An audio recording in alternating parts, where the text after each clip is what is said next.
brought these notes, and I thought I was going to have them on the table. So did I. And then we're actually blinded by these lights too. But I have to say, on the big screen, it looks really good. Having been in the audience, yeah, it's all very telegenic. So it's. Where's the sun? Bye-bye.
Shortest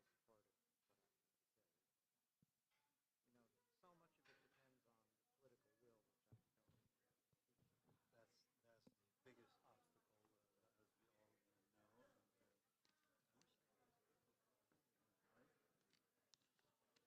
Don't you wish we had a table in here? Yes, it would be nice, but we're the most academic of the panels. We're not used to just sort of speaking extemporaneously with no notes and so forth. But we'll manage.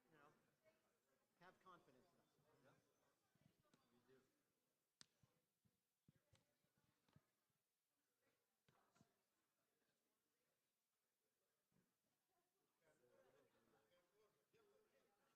excellent. But the good news is this is all videotaped, and then it's put on the website, so a lot of people will most likely watch them later on. As we learned during the COVID, that we did a couple, we did one event like this, we did it remotely.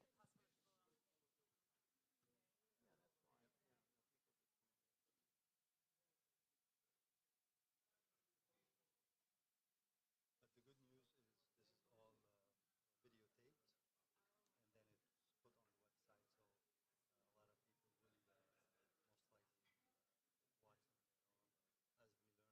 future reference.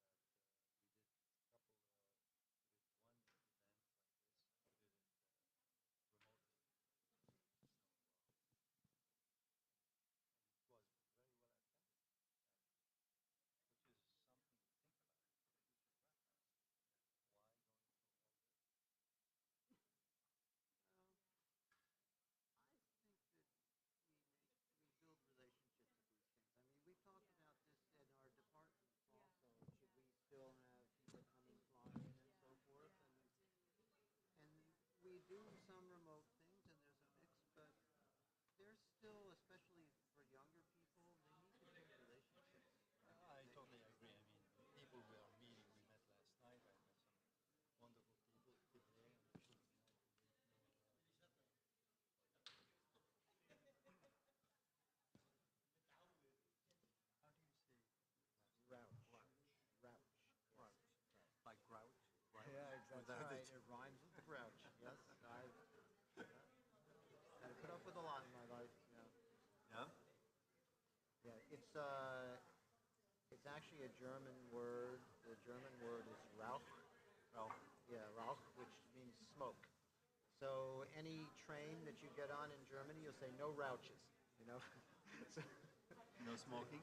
yeah.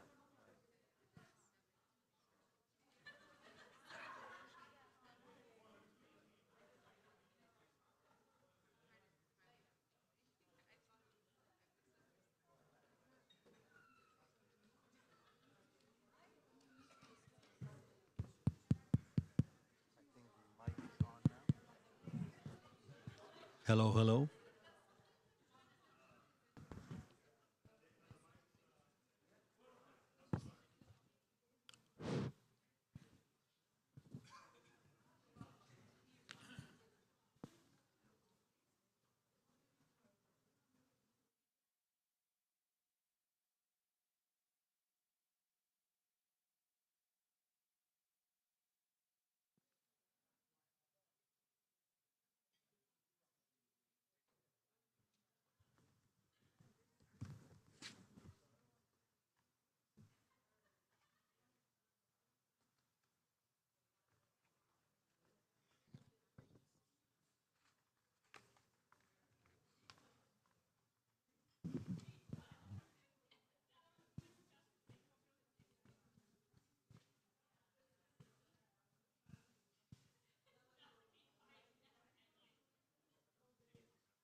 Good afternoon.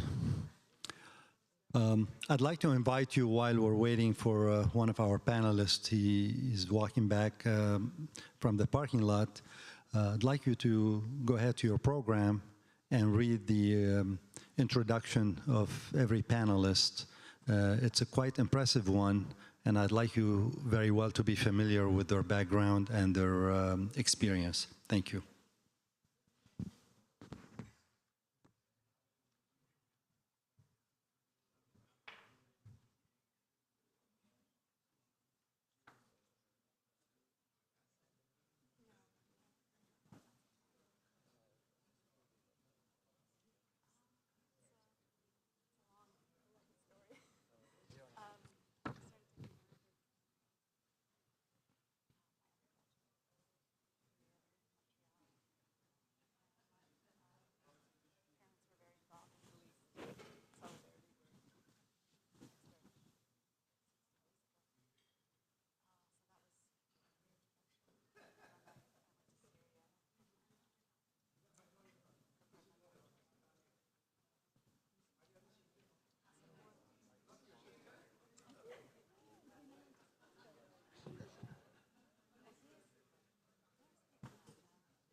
That's all right. I'll be fine. You can find. I couldn't find my glasses without my glasses. So how? No, no, I'm fine. I'm fine. Did you tell him that? No.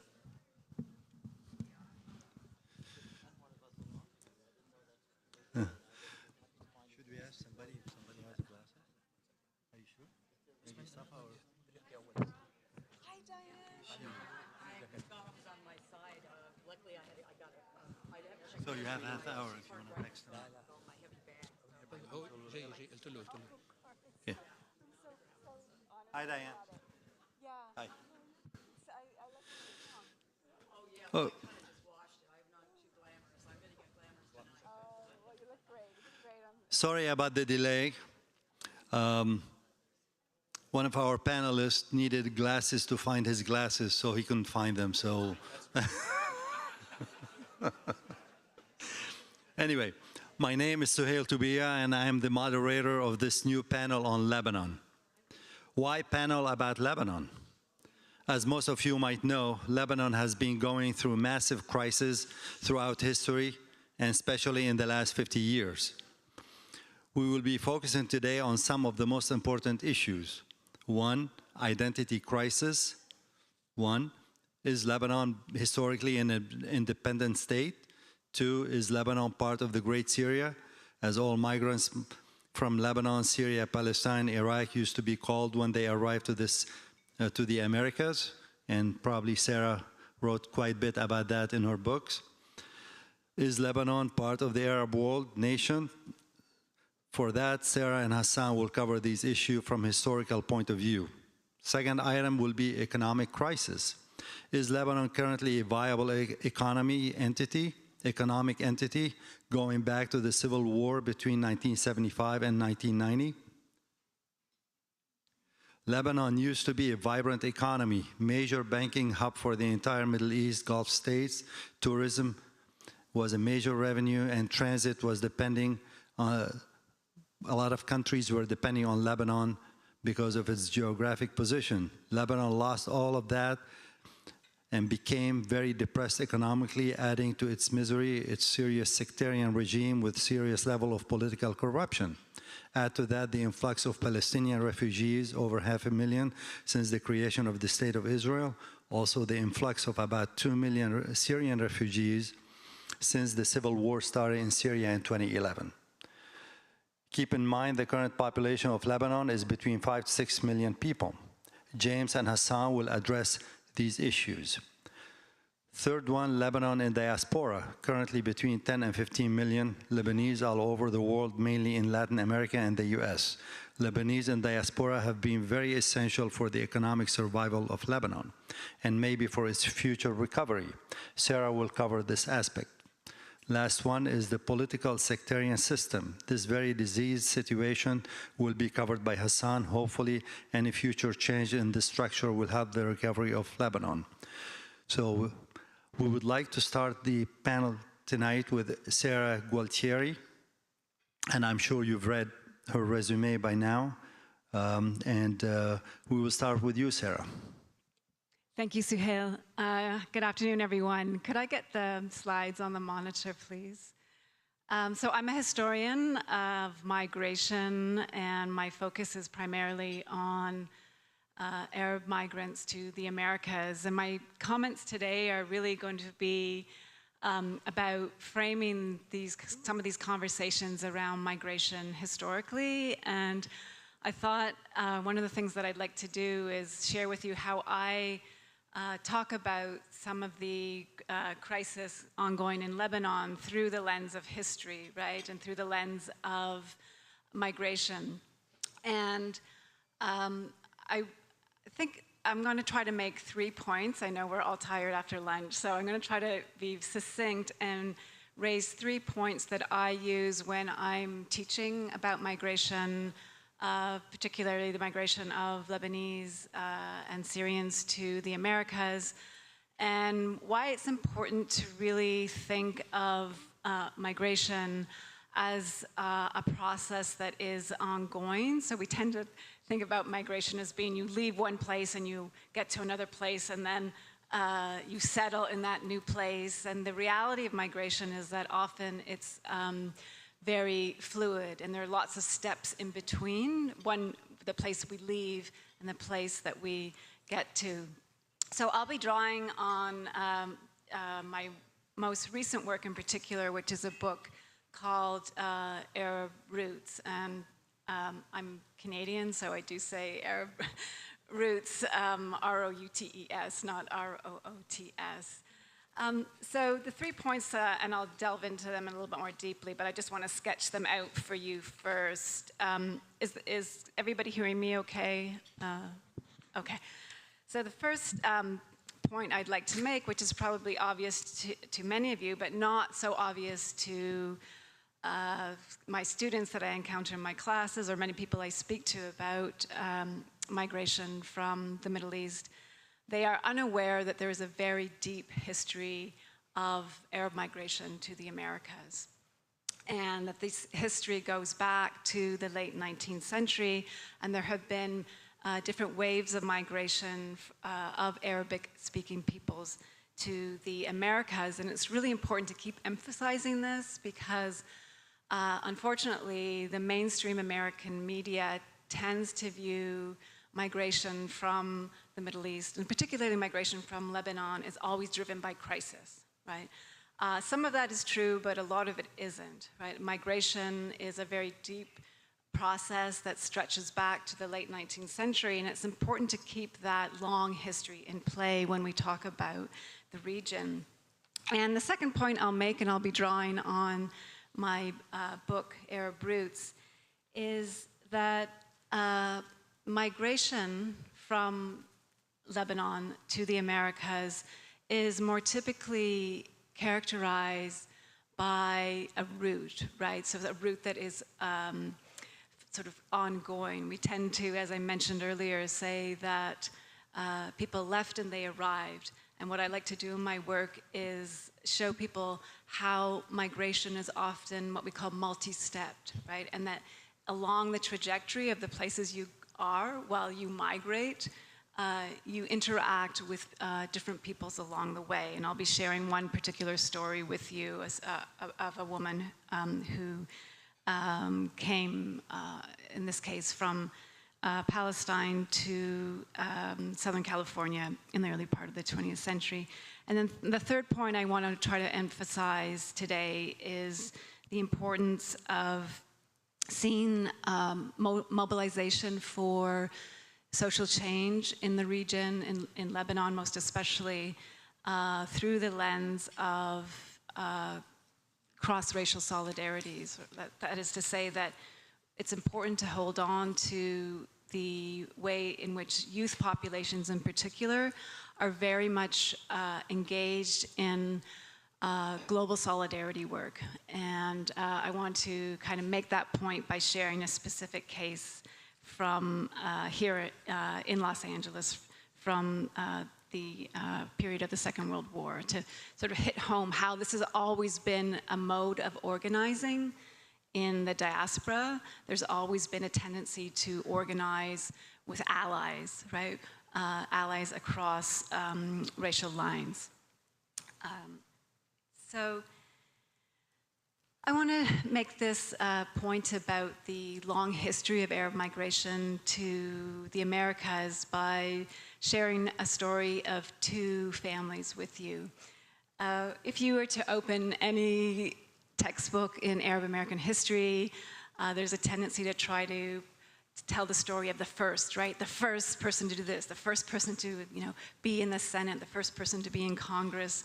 And typically we talk about this family in Arab American history as being the first, in this case, first Syrian family, first Arabic-speaking family to settle in the United States. And this is the Arbili family that left Damascus, Syria in the late 1880s, going first to Ellis Island and then to Knoxville, Tennessee, some to California, and others back to New York.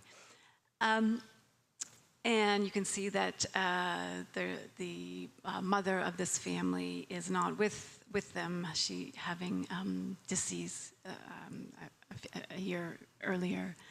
There's another way to talk about first Syrian families, and I share with you here a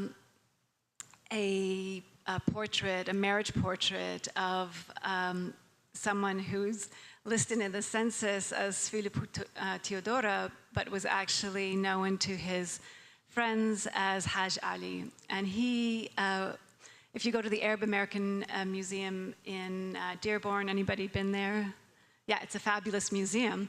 And this is probably one of the first images you'll see as you enter the museum. In the long sweep of Arab American history, they will show you this image of Haj Ali, who came to work on what was called the Camel Corps, which was a US government military unit that helped build a transit route from Texas to California in the 1850s. But what's interesting for me in this story is the marriage of Haj Ali to a Mexican-American woman, Gertrude Serna. And they settled in Arizona, had children there, and he unfortunately, the marriage did not survive, but it is, for me, a different way of telling the story of first Arab American families that are actually mixed families, right? So the product of unions or marriages between, in this case, a Syrian man and a Mexican American woman. And I like to emphasize this in my classes with students to get them to think about the different ways of coming into Arab American identity.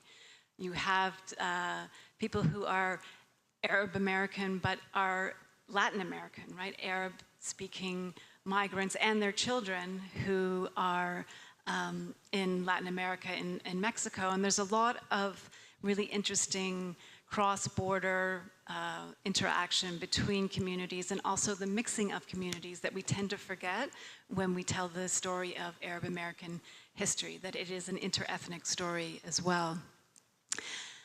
The second point I wanted to make is around terminology, and I know this is where people typically glaze over the, there is a tendency to use this language of the root, like drawing on the botanical metaphor, that it's really important to preserve our roots, that we want to be deeply rooted in a place, we want to settle and put our roots down, and we use the R-O-O-T-S word.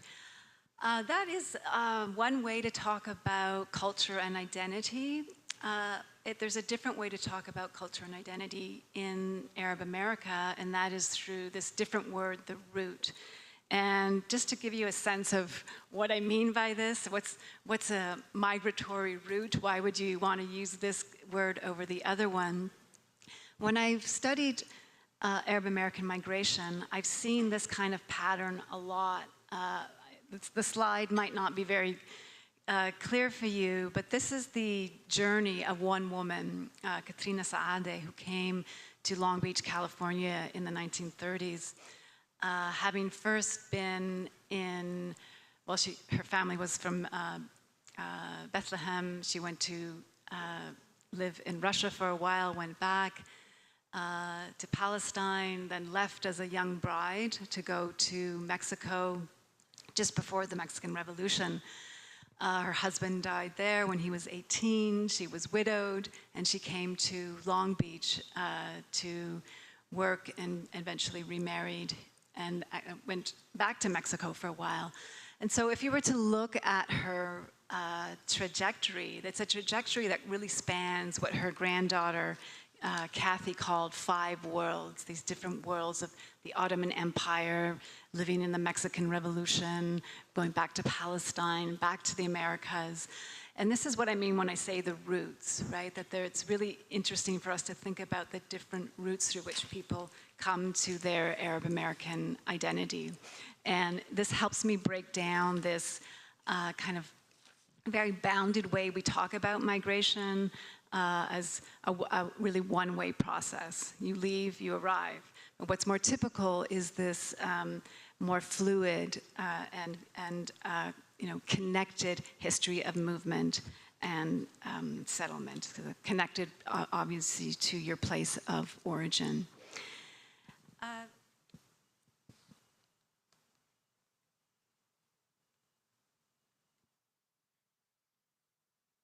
So I wanted to end just by emphasizing, as I said earlier in my introductory remarks, the importance of thinking about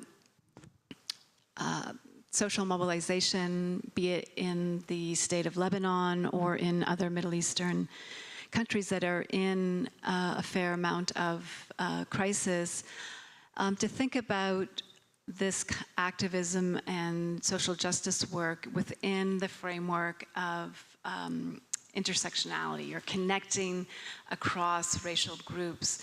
And this might seem like a conversation that is really only relevant to the United States, but I can guarantee you that if you were to speak to activists on the ground in Lebanon right now, activists against corruption, activists against the broken banking system, activists who are really trying to see a different way out of the kafala system, the system that allows for really a form of indentured labor to exist in present-day Lebanon. Activists would tell you that they're connected to movements outside of Lebanon, that they're learning strategies from the Black Lives Matter movement here, and vice versa, right? You all know the story of the uprisings in Ferguson, where young people in Palestine were texting young activists on the ground saying, when you get hit by tear gas, do this, right? You all know this story, I'm sure. So I wanted to remind you that this kind of organizing is not just something that emerged in the last 10 years, but it's actually very deeply rooted in Arab American history, in California, most especially. And I'll close here with the story I often tell of George Shibley, who was it took me a long time to figure out to speak into the mic better. I tell the story of George Shibley, who was an Arab American lawyer here, in Long Beach, who was the lead defense attorney in the very infamous case that came to be known as the Sleepy Lagoon murder trial, where 16 young Mexican-American men were accused of murder, and it resulted in a real show trial where they were really robbed of their due process rights. And the lead attorney that secured their eventual release was George Shibley. And you see him here with a cigarette dangling out of his mouth when he is greeting one of the defendants who was released, Hank Levas. And so I think these 3 points are worth emphasizing when we want to think about how the diaspora is involved in political mobilization to try to address the situation and the crisis in Lebanon, and indeed in other countries in the Middle East. That is to constantly remember that there are very deep histories of migration to the Americas, that it's important to think about migration in a hemispheric frame, so not just migration to the US, but migration connected to Latin America as well. And finally, the importance of emphasizing political mobilization through the frame of allyship and interethnic solidarity. And I'll end there.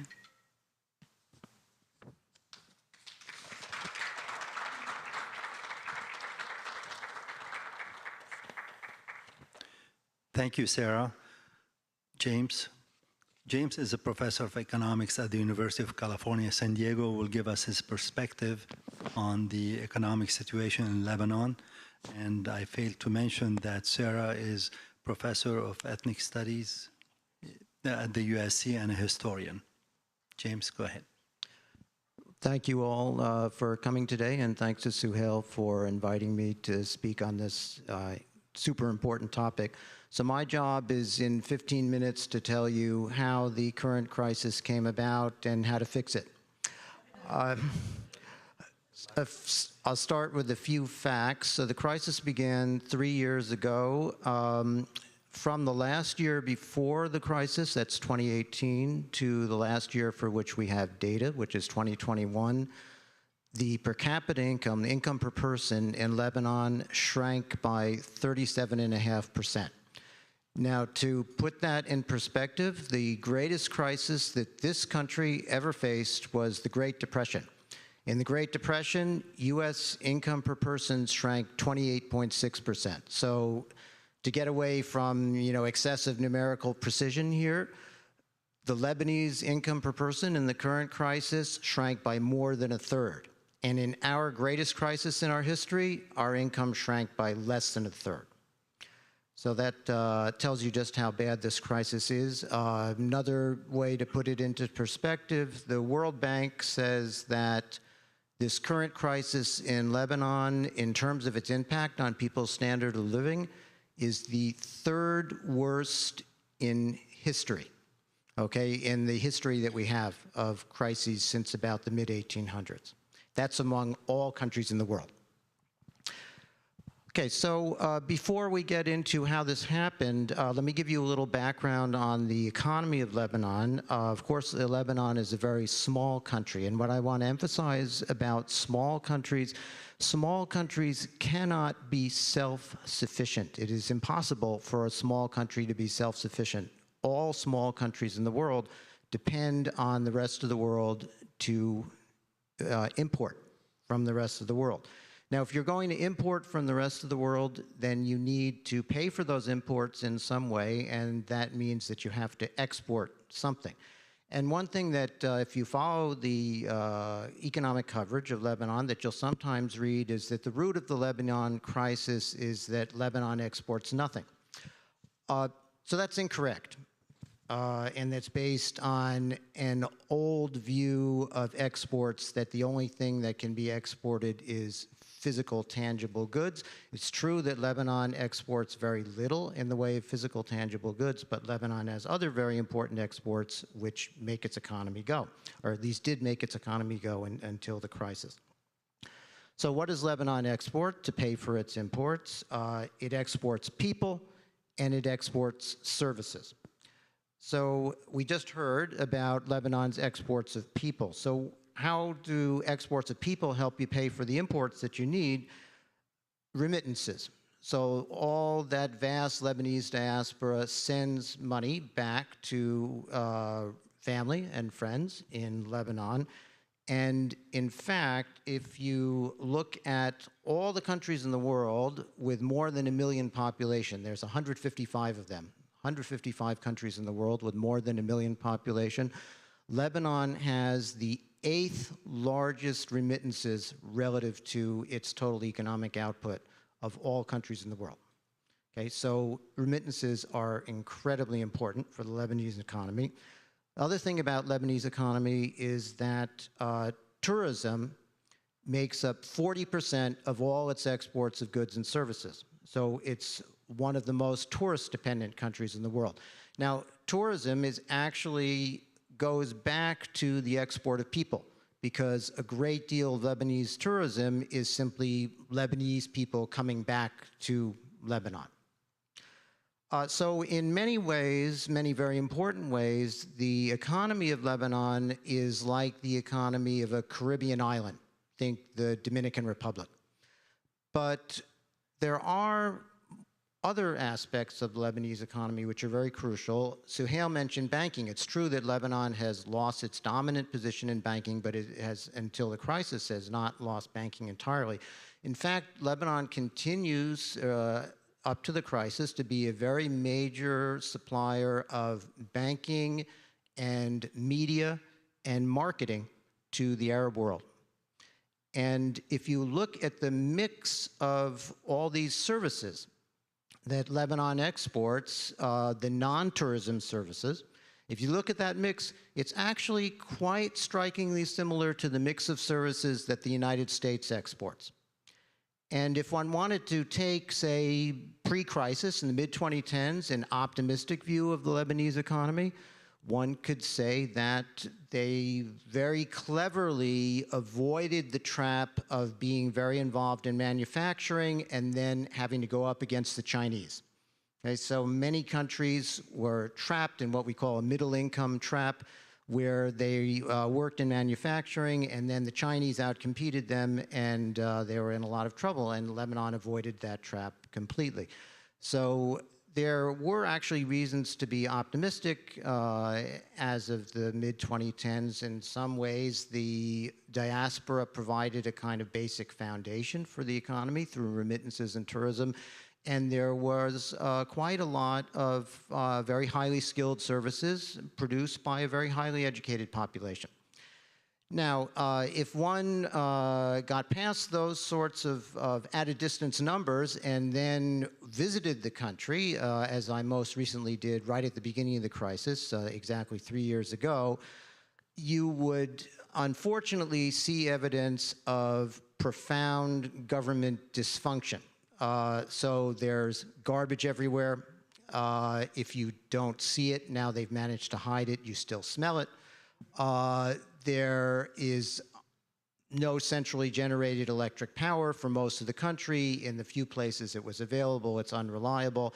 These are symptoms of profound government dysfunction. And one of the things that's so fascinating for me as an economist was to look at this economy that managed to work for so many decades in the presence of this profound government dysfunction. But ultimately, the profound government dysfunction caught up with the Lebanese economy, unfortunately. So how did that happen? I want to emphasize what I think is one of the most fundamental factors, not emphasized so much in the media, and this goes back to the issue of electricity.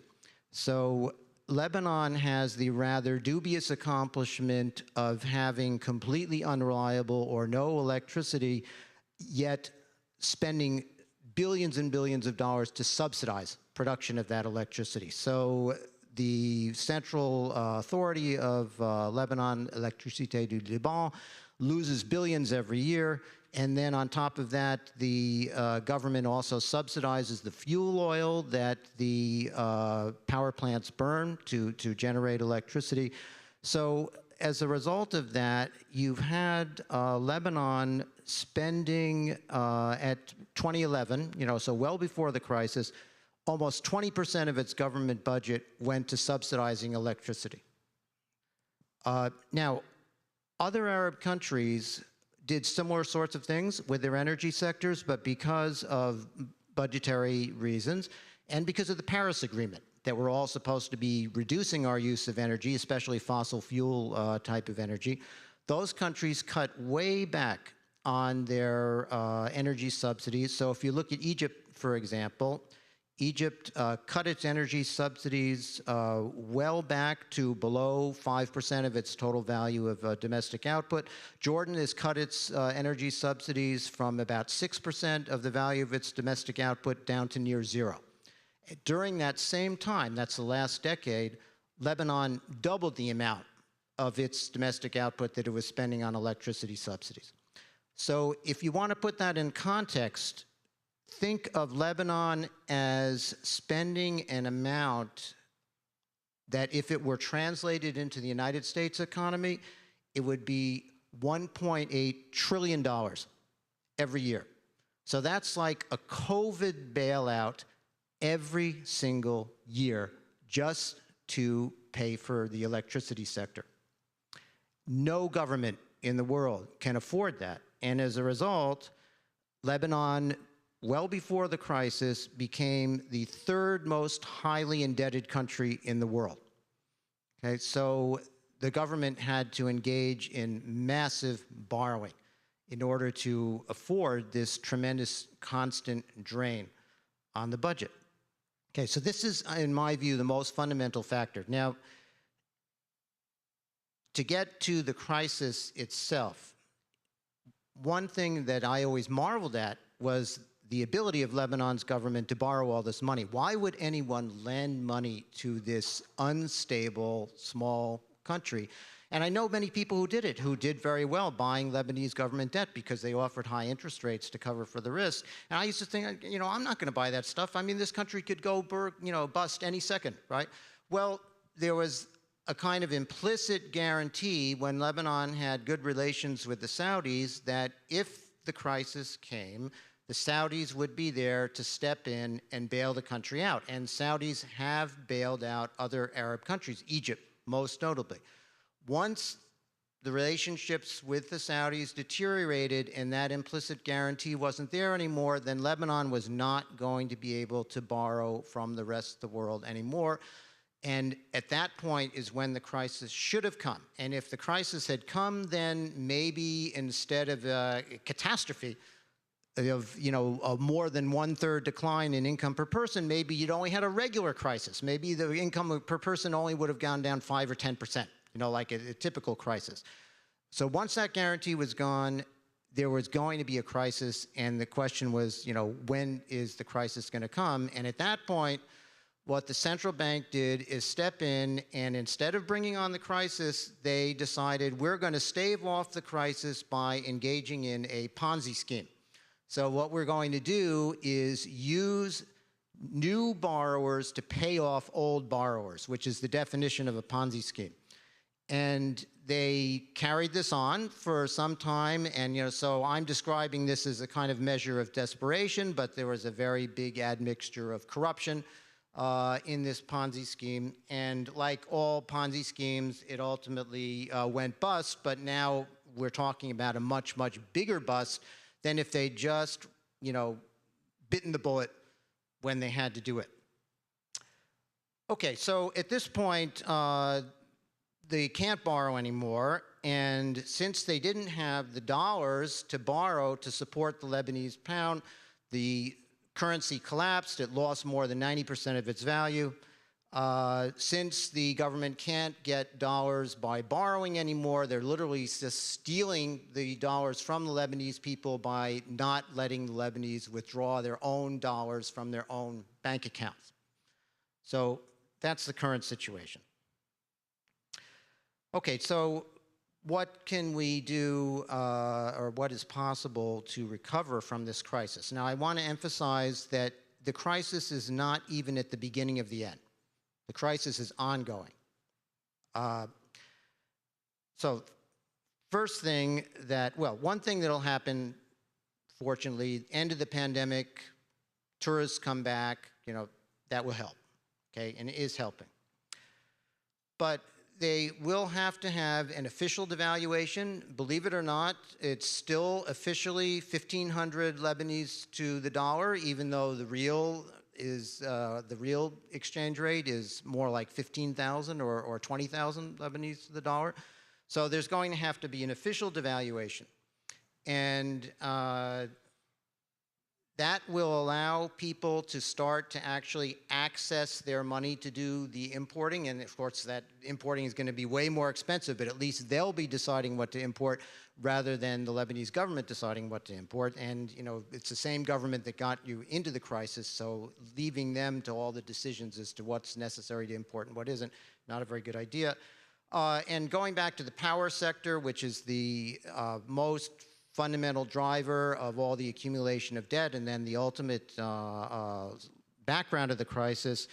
In the short run, they'll have to replace oil with gas. Maybe Lebanon will someday get access to its own gas out of the Mediterranean, but in the short run, more likely import it from Egypt. And in the long run, Lebanon has tremendous potential for wind power, both offshore wind and onshore wind, and can drive its electricity sector that way. So at least that very fundamental driver of debt accumulation leading to crisis, that one can be removed.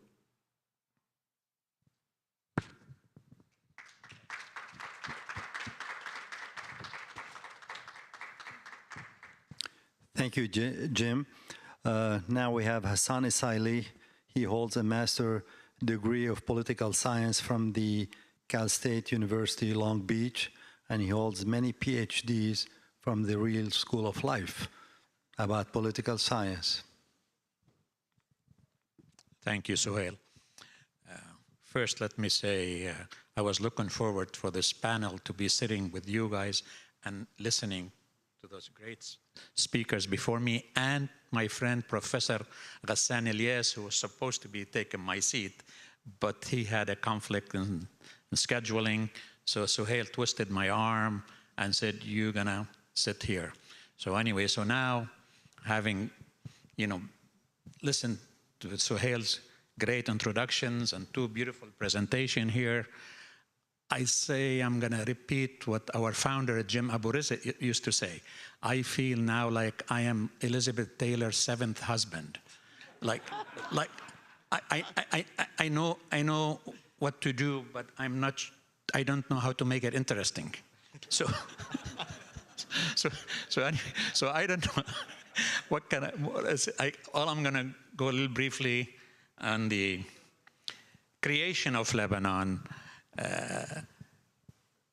The Ottoman Empire occupied the Middle East for over 400 years, and Lebanon was part of Greater Syria, and it was ruled as the Emirates of Mount Lebanon, Imarat Jabal Lubnan, for many years until like 1859 and 1860, then it became what was used in the Turkish land, Mutasarrifiyat Jabal Lubnan, the district of Mount Lebanon.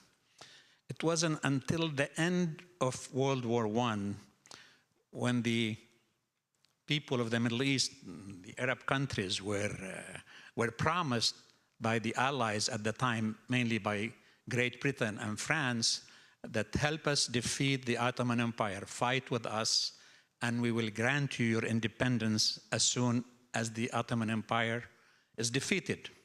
Well, as they were promising, Sharif Hussein, who led the Arab Revolution against the Turks, they were conspiring. The French foreign minister and the British foreign minister, they were meeting and basically conspiring how are they going to divide the Ottoman Empire after it's defeated. And so that's where historians refer to Sykes-Picot, the last names of the foreign ministers, where they decided as soon as the Ottoman Empire is defeated, Lebanon and Syria would be ruled under a mandate from France, and Iraq, Jordan, and Palestine would be ruled by the British. Well, and in 1920, the French, who had the mandate, they were basically the rulers of Lebanon. They were making all the calls with their military governor in Lebanon. They have decided now it's time to create what they called Greater Lebanon, Dawlat Lubnan al-Kabir.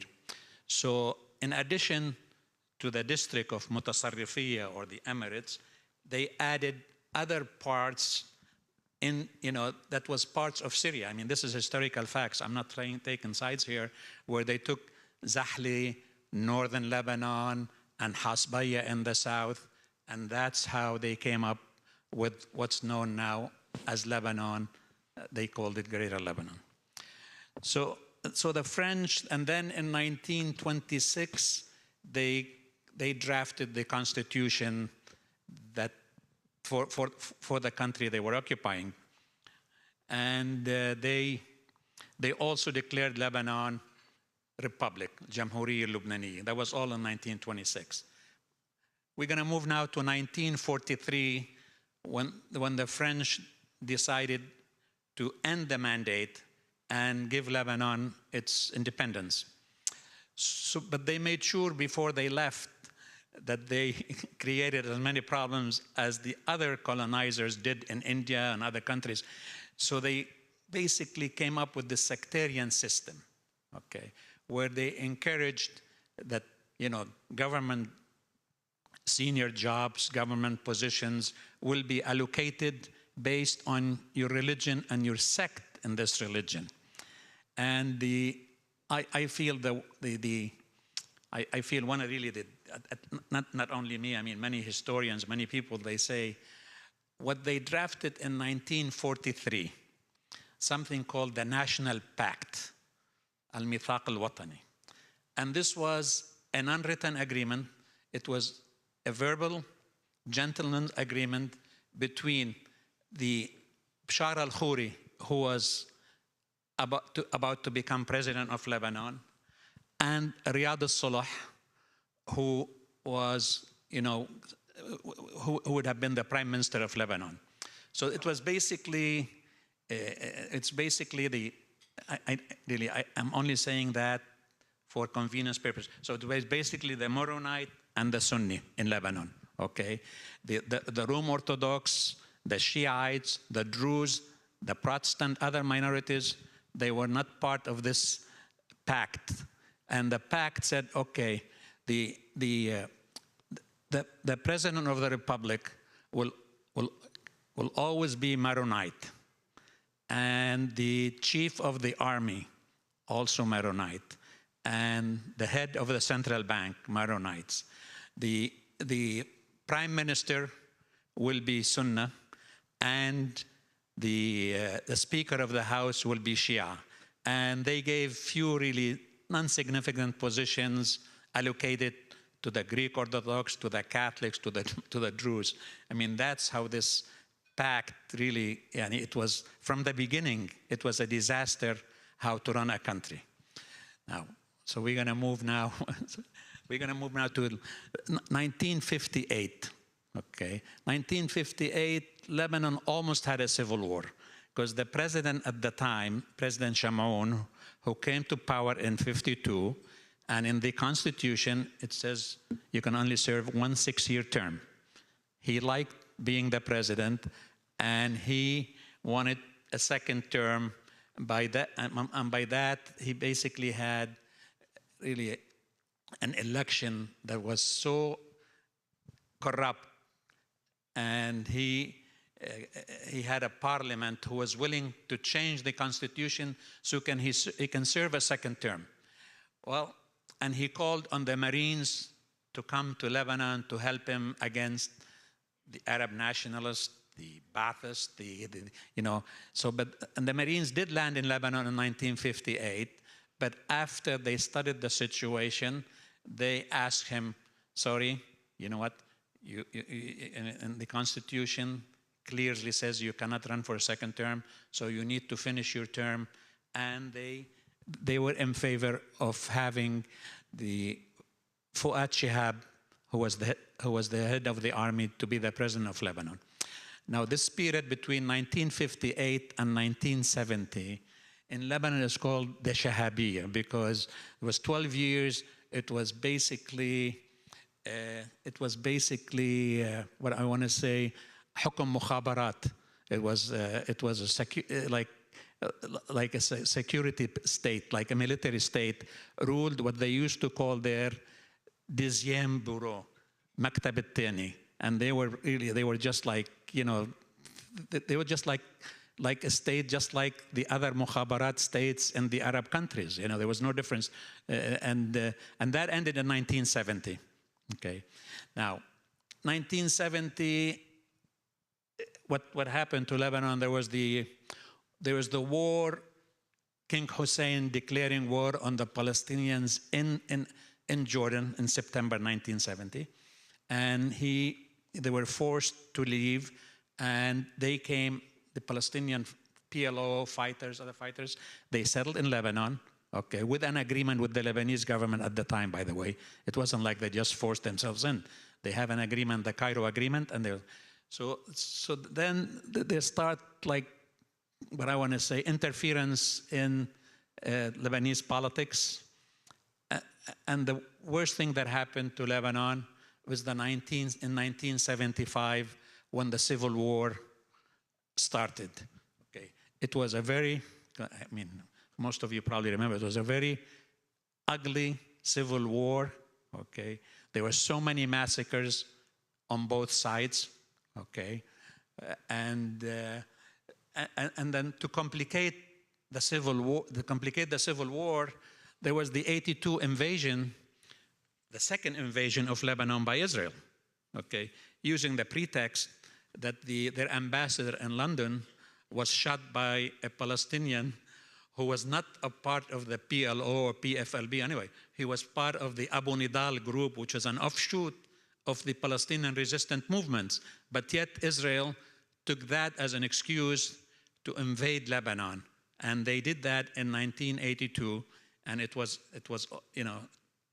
a very costly invasion that resulted in the death of, the numbers varies between 15,000 to 25,000 Lebanese civilians, okay?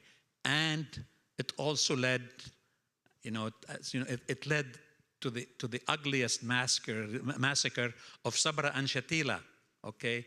Under the eyes of the Israelis and with the help of the Israelis. So now Lebanon, and I must add too that the change of leadership, the change in Iran, where the Shah was dethroned and the Islamic Republic of Iran came into power, it changed some of the balances in Lebanon. And so now it's a whole mess, and this mess continued until the Ta'if agreement. The Ta'if is a city in Saudi Arabia where Saudi Arabia, Syria, and the United Nations, they got the Lebanese parliament. They got 62 out of 73 members of parliament to come to Ta'if and negotiate an agreement to end the war. Well, the Ta'if agreement did end the war, did stop the civil war, did end up the killing, but it didn't really solve the problems of Lebanon, which is sectarianism and the involvement of the religious communities in the politics of Lebanon. All right. So people say, what's the hope for Lebanon? Well, Lebanese really, and of course I'm one of them. Lebanese, we tend to always blame the others. We don't take responsibility for our own internal politics, and we just like to blame it on the Syrians, the Egyptians, the French, the British, where it is. So I don't see, people ask me, do you see any hope for Lebanon? The way the Lebanon has been really run for the last, let's say since 1943 till now, there's going to be no hope for any changes in Lebanon. There's no hope for Lebanon unless the political system is changed from a sectarian system where, it's your sect that determine what you can do and what you can do and what position. Give you an example. My childhood friend here, Suhail, comes from Nabati, our hometown. So our hometown, Nabati, is in the south. It's mainly Shia. So the three members of parliament from Nabati, they can only be Shia.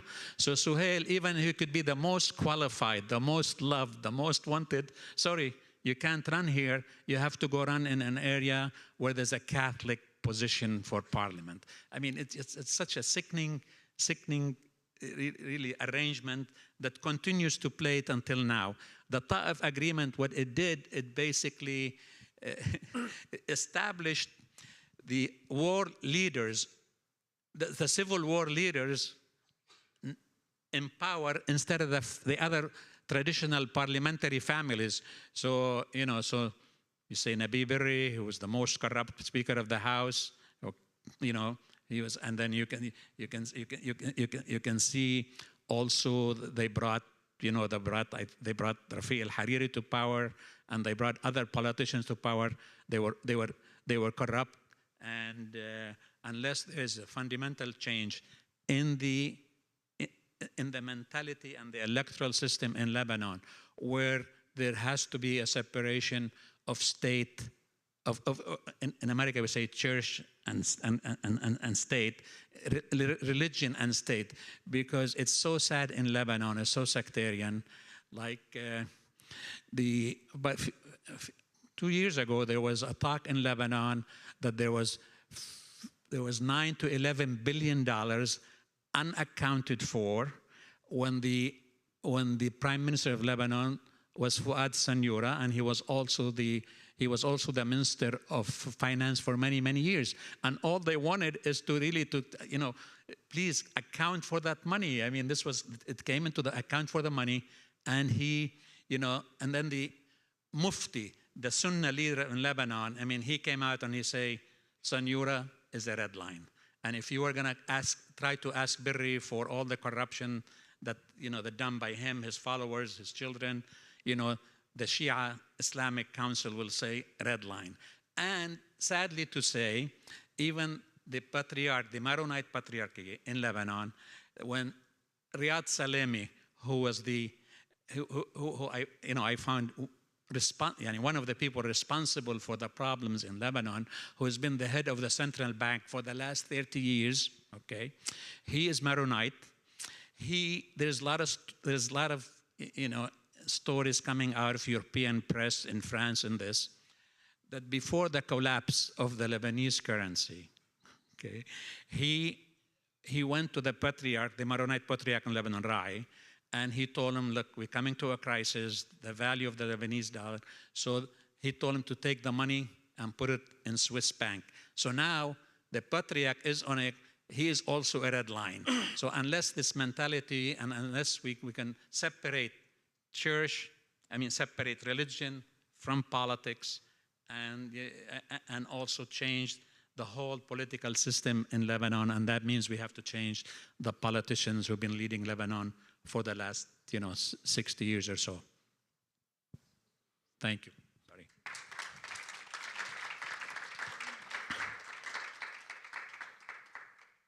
Thank you, Hassan. I've learned quite a bit. I thought I knew a lot about Lebanon. Frankly, thank you all speakers for really adding to my knowledge, from Sarah to Jim to Hassan. I have a quick question to the three of you, and I think Hassan answered it before we take questions from the audience, is how do you see some recovery in Lebanon? We start with Sarah. So I think I'm a little bit of an outlier here because I think there is recovery already going on, but it's not coming from the top and sort of trickling down. I mean, the image that is sort of seared in my mind is the day of the Beirut blast, and actually the day after, when it was pretty clear that the government response was going to be ineffective, not to say fairly criminal, that people got out and they were sweeping up themselves, getting brooms, and they were really out in force, not sort of organized along the lines of religion, or they were actually defying all the ways we tend to think about what makes Lebanese get together to do something. They were out as Lebanese in the streets doing the work that, quite frankly, should have been done by other arms of the government. And so I'm inspired by that image, right? I'm inspired by the image of coordination across the lines of class and sect, and I'm inspired by the image of a kind of collective refusal to depend on the arms of the government. And the question is, though, the political system's not going to change anytime soon, right? We all know that.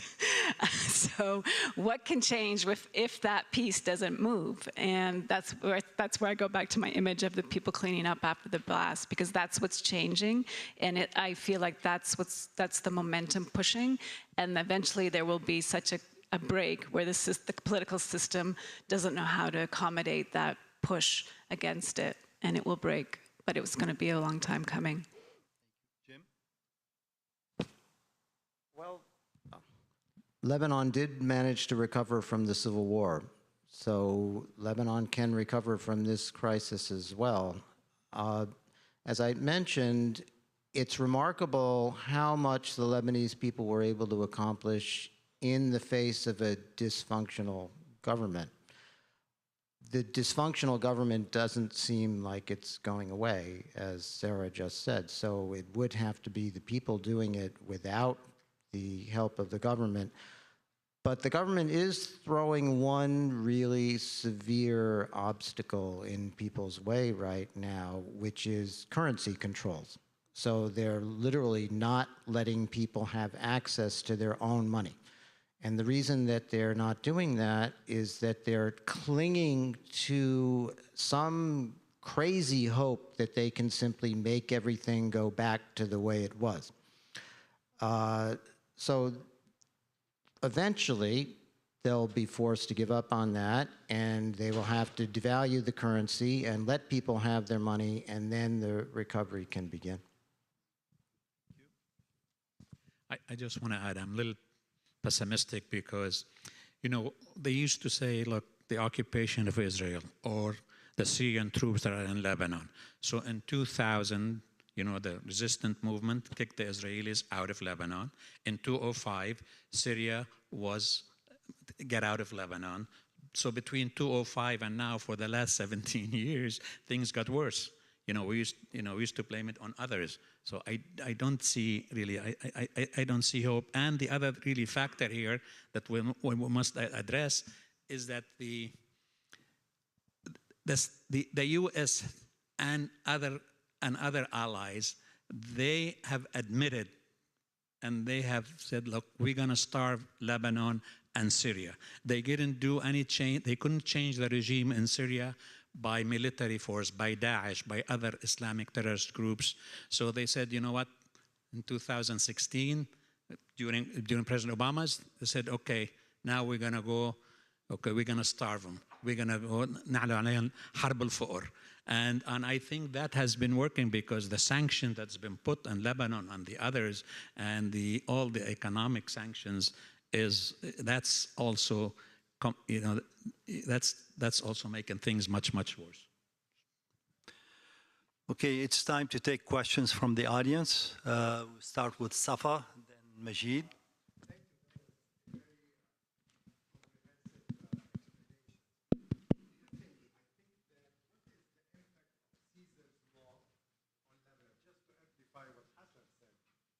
Caesar's law was designed to suffocate Syria. It really suffocated Lebanon and Jordan. And the other thing, what is the impact of the banking collapse of Lebanon on the neighboring countries, Syria, Jordan, and Iraq, who has deposited billions of dollars in Lebanese banks? Is there any quantifiable impact on it? Dr. Roach? Yeah, regarding the sort of spillover effects of the sanctions on Syria, as I emphasized, Lebanon is not a big exporter of tangible goods. These sanctions really are effective on countries trying to earn money through tangible goods. So I don't buy that that's been a major factor in harming the Lebanese economy, because that's not what drives the Lebanese economy. If the U.S. were somehow to prevent Lebanese from sending money back to their families, that would kill the Lebanese economy for sure. But they have not made even an effort to do that, as far as I'm aware. Now, the spillover in reverse from Lebanon to the other countries, certainly the collapse of the Lebanese banking system has hurt the Syrian economy quite a bit. Quantifying that, no one can quantify anything connected with the Syrian economy right now. So anyone who gives you some numbers about those, they're lying, okay? Because there are no reliable numbers for the Syrian economy at this time. There is no ability to collect reliable economic statistics, so the numbers that people make are just the wildest guesstimates. Okay, so if I tried to tell you a quantification, I'd just be making it up. But that there's been a negative impact, yes, for sure. Majid. Thank you. I just came back from a trip to Lebanon as well as Palestine and Jordan. Something I realized that Jordan is very much like Lebanon, and I think Jordan is going to follow suit very soon, because Jordan economically is dependent on remittances as well as donations from those countries like Saudi Arabia and others who are right now trying to dictate. The question I have is for Dr. Rauch, how much of that effect is really a byproduct of the colonization or the imperialist subdivision of so-called the Arab world in that part, and creating a services economy in Jordan, in Lebanon, in other places, rather than a production type of economy that will be, and that's why we rely there much more on imports, while we'd have nothing or very little to export, and accordingly the byproduct or in between is going to be additional debt. Thank you. So as I mentioned, I think dependence on higher skilled service exports, such as banking and marketing and media, is actually the way to go and the wave of the future. And in some ways, Lebanon had potential to be very lucky in that regard. If we look at the United States right now, The United States is ever more a service economy. The exports of services of the United States are now about half as big as the exports of goods and growing all the time. So if we are trying to sabotage the world by making them dependent on services, we're mostly doing it to ourselves, because we are increasingly a service economy. We are increasingly dependent on export of highly skilled services, and this is the direction in which the world is going. Now, how much of the current problem in Lebanon has kind of been imposed on it by outside forces? Here I'll just have to tell a story. So back in the good old days of East European socialism, Romania wanted to be very much an independent country, and that meant that they didn't want to take on foreign debt, because when you take on foreign debt, then you become, of course, dependent on foreigners, and they can tell you what to do. So in order to avoid taking on foreign debt, in fact, even to pay down the debt that they had, they rationed food. They did not let people raise their thermostats above 60 degrees Fahrenheit during the winter. The head of Romania just told people, put on more coats. And he successfully paid down the entire debt of Romania, and that country was independent of its influence on the foreign world. Now, when the Berlin Wall fell, the Romanian people tracked him down and executed him.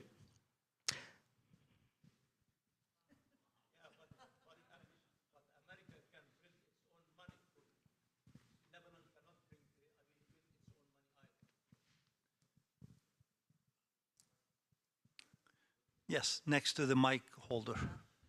Yeah, Mr. Hassan, you mentioned that the only way to fix Lebanon is to change its political system. Agreed. How can this be done? Is anyone working on changing the political system? There are movements in Lebanon, and there are people in Lebanon who are sick and tired because they look around, look at the economy, no future for their kids, no future. So there is, but again, they had elections in May, and they almost elected the same members, like, you know, except for 13 members that came from the people of this. So that's why I said I am pessimistic. I mean, look what was called as the October Revolution on October 17, 2019. It was started because they wanted to raise the internet fees by $5. Huh? But people they won the streets, you know. But yet their politicians, you know, they're stealing, you know, millions, if not billions, of dollars, and nobody does anything about it. If I may say, like, look, I mean, look how corrupt the country is right now. Basically, all the government offices, you know, they might work one day a week, or they're just not going to work because, you know, their salary is practically nothing. I mean, the Lebanese currency have lost 93% of its value. So, but yet, 6 days ago, the Office of, what I was going to say, the Office of Recording your deed, your properties, your deed. It's a county office, okay? Recorder's office, okay? They haven't worked in 3 months, but Monday they opened for 1 day because Walid Jumblat, who is one of the feudal system in Lebanon, one of the warlords, you know, he went and they opened for him because he had 425 deeds of trust that he wanted to record at the rate of $1,500, 1,500 lira for dollar, instead of 15,000 that the government said it's going to start in effect November 1st. So this is how screwed up the system, and there has to be really a revolt and a revolution and accountability for all those politicians who kept Lebanon like this for all those years. I see a few more hands wanting to ask questions. Since I apologize, we started about 10 minutes late. Can we have an extension of 10 minutes so we can have a few more questions? Who can answer me? Where is Abed? Let me. Okay, then, not here. Go ahead. So where is Odeh?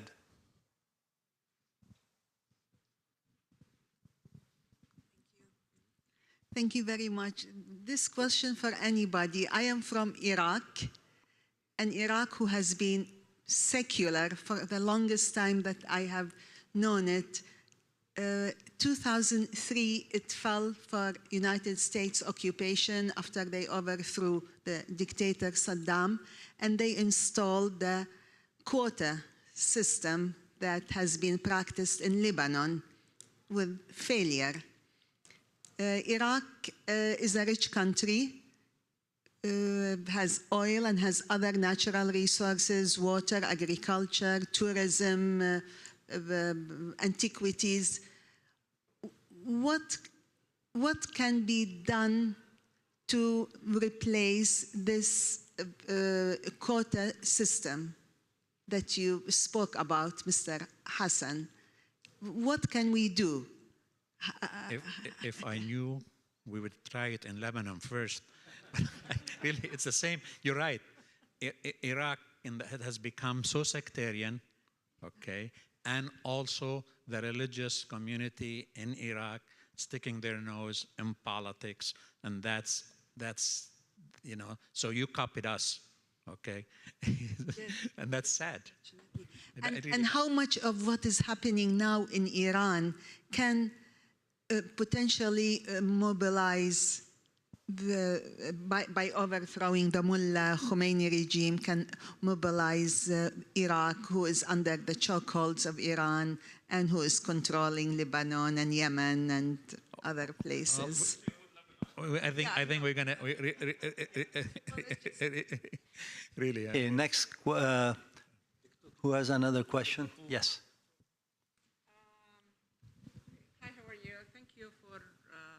Very important session today. My question as a journalist, we know all the situation in Lebanon since ever, and it will never get fixed because the system is corrupt. My question, in your opinion, Mr. Hassan, who is the ultimate beneficiary of Qaisar sanction on Syria and Lebanon? And also in all this situation, there is one only beneficiary all the time get the credit for that. Could you tell me who is? And thank you. Who is the beneficiary of the situation? The only one country in this world. It's Israel. I mean, who's the beneficiary? I mean, because we don't mention anything about that. Sadly to say, there's lots of Lebanese politicians, they also were very active in passing the Caesar law to punish Syria. And that's really, so this is really, the Caesar is just like, it came after the failure to try to replace the Syrian regime, by force, by death. So they have gone, as I said earlier, they went to the second. Okay, we couldn't replace Bashar al-Assad by force. So now we're gonna, bring him to their knees by starving them. Yeah, because as you know, like what you said exactly, they couldn't do anything to get out of Bashar al-Assad, and also what's going on in Lebanon also. But the only thing, this sanctions, it's worked. Like what you said before, sure. It's 100%. I think the sanction really took place in Lebanon because the resistant movement in Lebanon, okay, was able to stand up for the Israeli aggressions and is a deterrent force, that's stopping the Israelis from attacking Lebanon anytime they felt like it, like they used to do in the past, okay? So that's also why Lebanon was now, was added to the list of countries we are gonna bring them to their knees by this economic war, okay? And several people in the State Department, they have admitted that, You know, we want to starve them to death so we can change their political, you know, so they can, you know, stop being a threat to Israel. Okay, thank you. 2 more questions. Diane.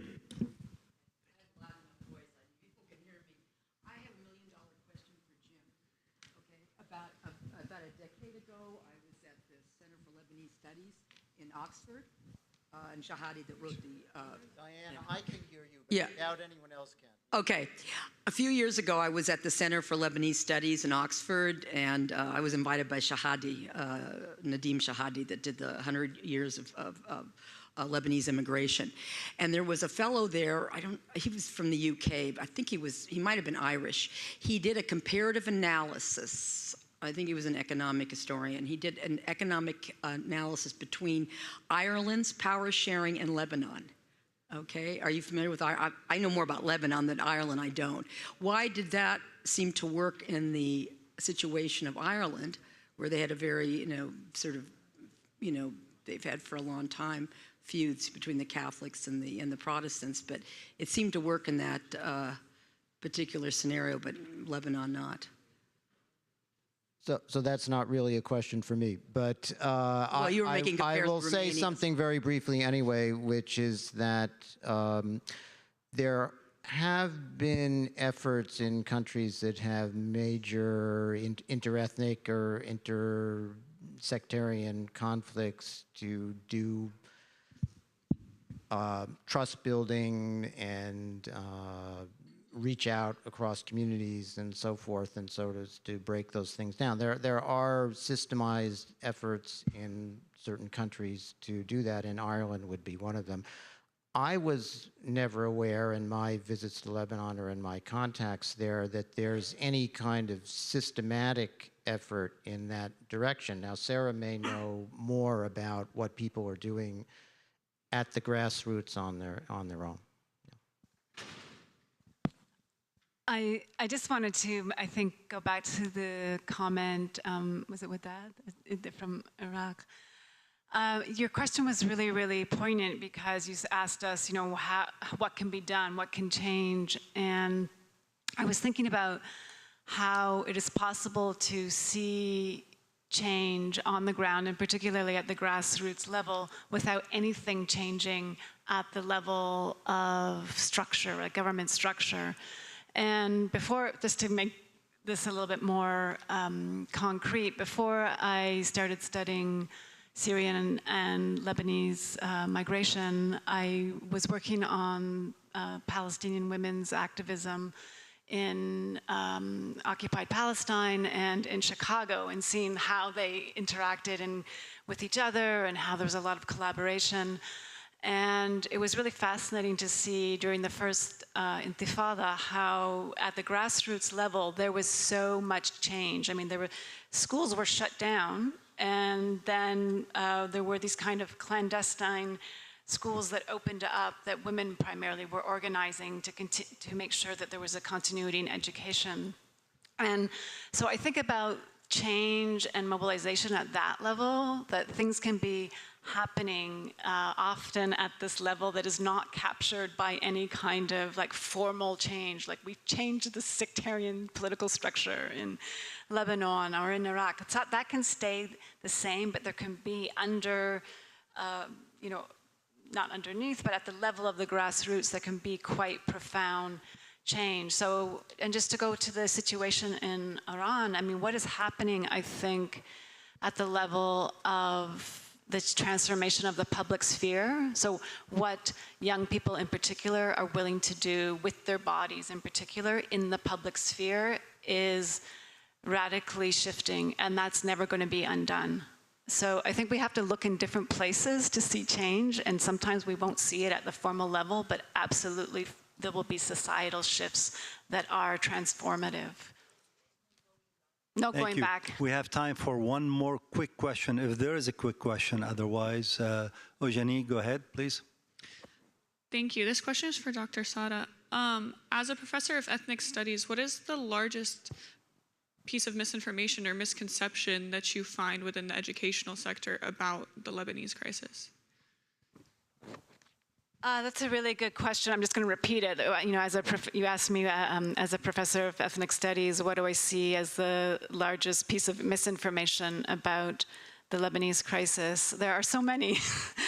I think one of the big ones is that it is a crisis over there, right? So there tends to be a way in which the American public sees itself as innocent, right? Like that's endemic to the Middle East. There's always something going on over there. There's always a crisis, right? And so there's this kind of detachment and this kind of, oh, well, yes, it's too bad what's going on over there, but that's what happens in the region. Instead of seeing the way that the US government is complicit often in destabilizing different sectors of Middle Eastern economies, where the US government and the political elite are often in collaborating with authoritarian regimes that further destabilize the region. So I think for me that's always a challenge, is to try to poke a hole in that perception that somehow the United States is detached or innocent in this particular situation. But there are so many more things I could say on this issue, but I don't want to take more time. I understand we have one more final questions I'd like to over there to address, and then we close this session. Oh, thank you. Dr. Hatem Bazian, I'm the chair of American Muslim for Palestine. We're having another event on the other side, so I came just to express our solidarity and the work that you guys are doing. ADC has been an important organization. Alex Odeh's work is so critical. I remember growing up, his work and contribution. But I want to ask a question about, we assume that the division in the region is bad from European and American policy. I tend to think that is actually part and parcel of the policy, divide and rule, that continue. On the one hand, they sell weapons to the region, and then they sell us the diplomats to continue to control. So you have the ambulance and the stick, and we continue to have a divide and rule in the region, and we send our best and brightest abroad. We continue to be the brain drain in the region for the past 100 years. So how can, both in speaking in here as well as in the region, to understand the dilemma that we are being stuck? It's just like we're in a rut that has been 100 years and it continues to be unfolding.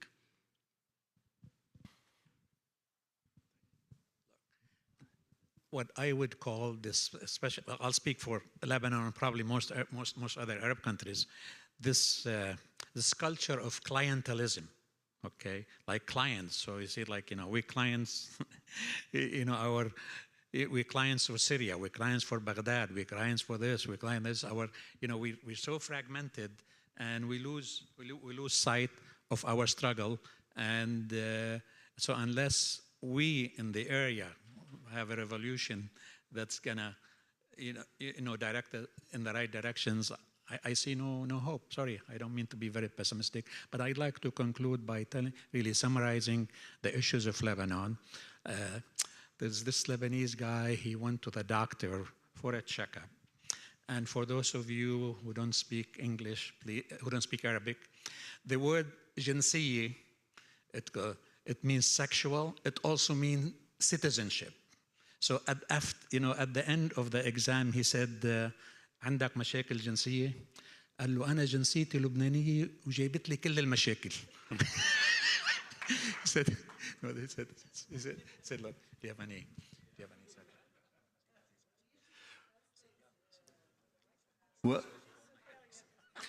Well, I'd like you to give a round of applause to our panelists. They were wonderful.